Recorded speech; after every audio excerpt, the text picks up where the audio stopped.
Murikumboitana seiko Cape Town, Peshi wemuCraigfontein akaurawa nemurume wake mushure mekunge vachangodzokerana uko. Mainini vekwanyate ndivo vakutengesa mushopo after paternity yanzi iri positive mwana ndeukwanyate. List rekwanyate iro ratobuda revanhu vari kuenda kumuchato. Welcome back to the channel. Please don't forget to like and subscribe. So mighty vanoitwa ivo Peshi vanga vane saluni yavo muCraigfontein kuclass varwisana nemurume akabva avabaya nebhotoro pahuro. Zvakaitika kuBelmont Park kuCraigfontein ikoko vanga vatorambana akatoita almost 3 to 4 years vasiri vese nemurume ari kuZimbabwe.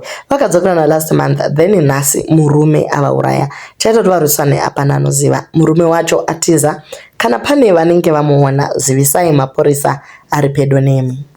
Inyaya inorwadza zvikuru kuti ko vanhu vanenge vachinzi vatodzokerana chete chitofunga kuti vanhu vaita their differences aside, but unotoona kuti aiwa munhu anenge akangokuvandira akangomirira kuti agokurova nepaper 2. Paper 2 yacho dei ichikusiya wouchirarama, but paper 2 yacho inokusiya watidi vana vako vosara vasina muchengeti vedweka. Ameno kuti seiko vanhu vabatwa neumhondi wakadai mweya wenzvimbo here kana kuti chii chiri kuitika. Dai vanhu vambosiya madhire ekudzokerana kana vasiyana kupedzesera umwe anonyura chete. So many cases dzatinoona dzekuti munhu kana ati haachade anenge achitoreva kuti haachade, zvimwe zvese rinenge ratongovawo drama. Iwe kana uchiti uri kuuraya mudzimai wako, unenge uchiti vana vachazosara vachiita sei, nekuti automatically iwewe you will never be a fugitive forever. Uchabatwa ugosungwa, vana vaya vanongosara vari voga. Ko kana ukanzi haudiwi ukangodzidza kusiyana nemunhu asachakudi, zvinombonyatsoita seiko? Zvinorwadza here?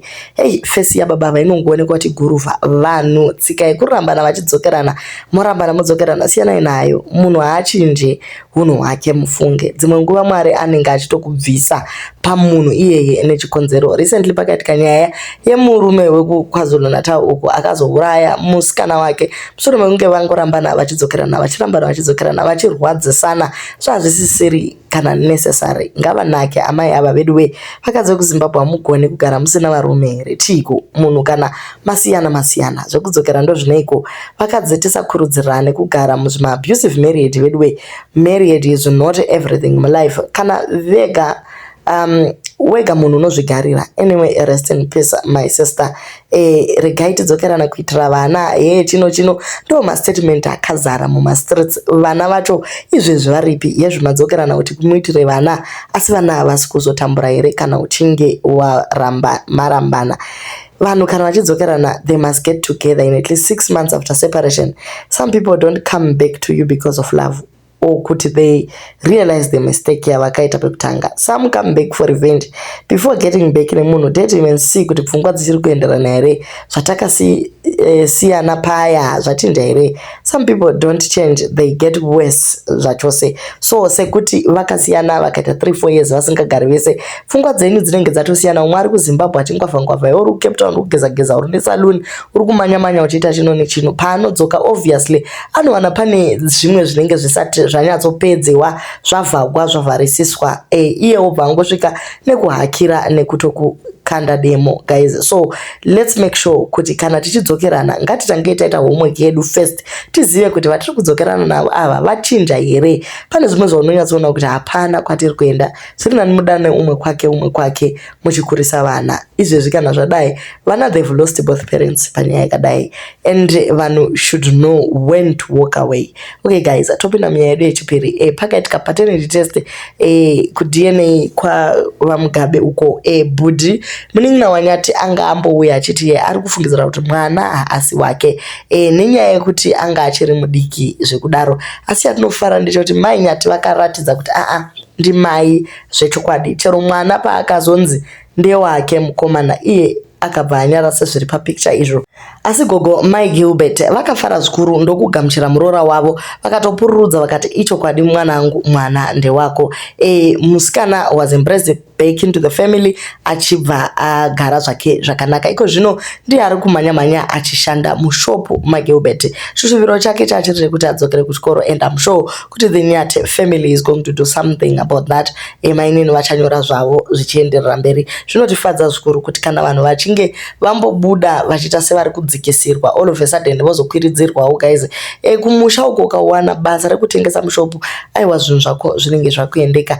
Ndimi vaya vanenge vachigona kudya rice, mafet kuku, vasingadye munjonjo, mifushwa nezvimwe zvakadaro. Unenge uchigara pamagrosa kuseri kuya uchigeza uchizora mafuta uchiswera uri mushopu, vamwe vachinotimba kumunda. Aiwa life yako inenge yatongo yendeka. So tiri kungotendawo Joy naGilbert kumupawo chance yekuti aitewo life yake ienderera mberi.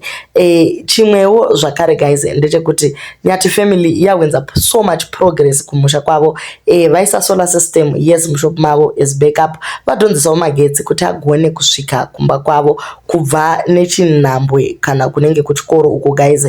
So zvimwe zvinhu zvidiki asi unongoona kuti why kwaingova kushaya mukana kwana Gilbert, asi now that they've gotten a chance, it's been like how many months? 8 months chete vatoita all these developments dzakakonekamwa nana headmaster chavo nevamwe vakawanda vanga vari munharaunda iyi. Tinongotenda guys nesupport yatinongoramba chipanana semaZimbabweans. List yeyo yevanhu vakaregister kuenda kumuchato. So there was a website that was opened and everyone was supposed to register vari kuda kuenda kumuchato. So pane 400 vanhu vakaregister ndo vanga vachienda kumuchato. Then nzvimbo yasara yega kwasara the reserved VVIP ye mafamily members chete. Muchato uchaitirwa kuGoshen Inspirational Park, Hatfield, Harare, musi wa29 December uri kutanga na 9 to 4:30. Kuchafarwa guys, but I actually feel like 4:30 akune kuchiri kusenzve. Isu state chitoda kana kutochinja magia.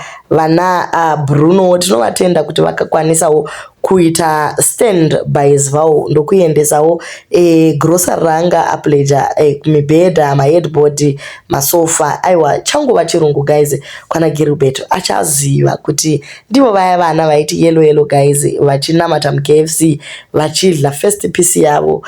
Ndiani guys? Aiwa Mwari vanosumudza marombe kubva muguruva zvese zvaendwa uko mai maketeni musure mekungoita chinhu chakanaka vakabva vangogiftiwa ne 2,500 inoichi 2,500 pound kubva kuUK from anonymous follower akati waita chinhu chakanaka, I just want to gift you as well. So guys, kuita chinhu chakanaka kuzviitira kuita chakaipa kuzviitira zvakare.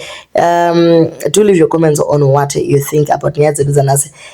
Ndarowa neimwe flu guys, ndibatsirewo zvene natural remedy. Ndakamboona maitanaka vachiti turmeric nezvimwe zvakadaro, but turmeric inozonditsvukisa kandozoita murungu. Ndozoita kunge ndabikwa kamuneri mubhodhora namaituchu. Batsirai namaremedy. Ini ndine allergic garlic. Zvimwe zvandingashandisa ndifile better.